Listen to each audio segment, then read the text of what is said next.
Welcome to the Deep Dive. Today, we're pulling back the curtain on a really big one in the dark fantasy romance world. We're talking about the super highly anticipated third book in Jenna Moreci's The Savior series. And just quickly, for anyone wondering, her last name, it's pronounced Moreci. I think it's safe to say there's a lot of buzz and maybe just as much mystery around this one, The Savior's Army. Oh, absolutely. And what's really compelling here, I think, isn't just the book itself. It's a fascinating look at the whole journey, how a creative work goes from just an idea to actually getting published. And maybe even more interesting, how creators like Moreci connect with their audience today in this digital age. So this deep dive, it's basically your shortcut to understanding everything that's been going on, all the latest developments. Yeah, that's a really good point. The creator connection piece. And that's exactly why our mission today is, to cut through all the noise. We want to distill everything we actually know about Savior's Army. We've looked at, everything. Official updates from Jenna Moreci, social media bits and pieces, fan talk, all to give you the clearest picture possible without drowning tiny detail. We'll break down what has been shared, what we still don't know, and importantly, what you should probably keep an eye on. Okay, so The Savior's Army. It's book 3 in the Savior's dark fantasy romance, and it definitely built a pre-devoted follow-up books. You had The Savior's Champion back in 2018, and then The Savior's Sister in 2020. But the big question, the one everyone keeps asking, is about book 3, because, the release date is still, very elusive. Mm-hmm.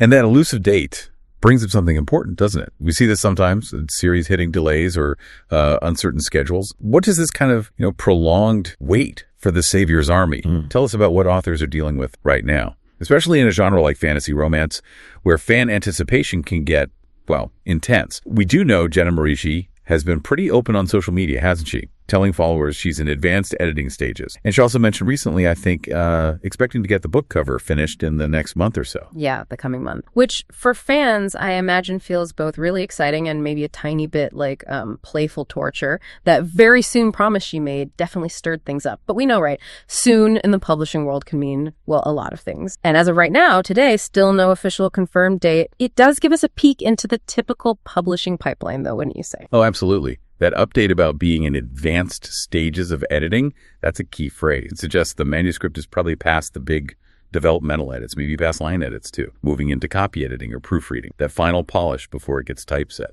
And the cover, people think of it as just art, but it's a huge marketing piece. Finishing that means other things can start, like creating ARCs, advanced reader copies, or even starting to plan the marketing push. It really signals that shift, from the sort of solitary writing phase to the more outward-facing release effort. That's a great way to put it, the mechanics behind it all. And speaking of outward-facing, her social media, that's kind of fascinating in itself. If you connect that to the bigger picture, her being so consistently present online isn't just like managing expectations.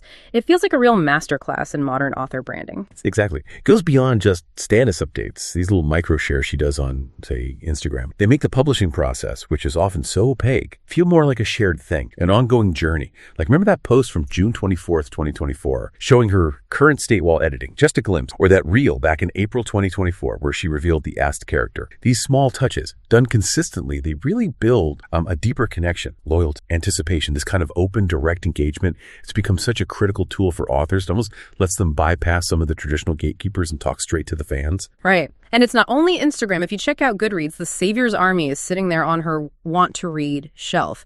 Now, for anyone not deep into Goodreads, that shelf is basically a public bookmark. And seeing those early ratings and reviews pop up, even without a release date, that's a really interesting way to sort of gauge the buzz beforehand. It's already got, a 3.27 rating out of 5 from just 11 ratings and 2 reviews, which is pretty intriguing. It shows that even with no date set, people are so eager they're already marking it, talking about it. What does that kind of early tracking really tell us about a book's potential?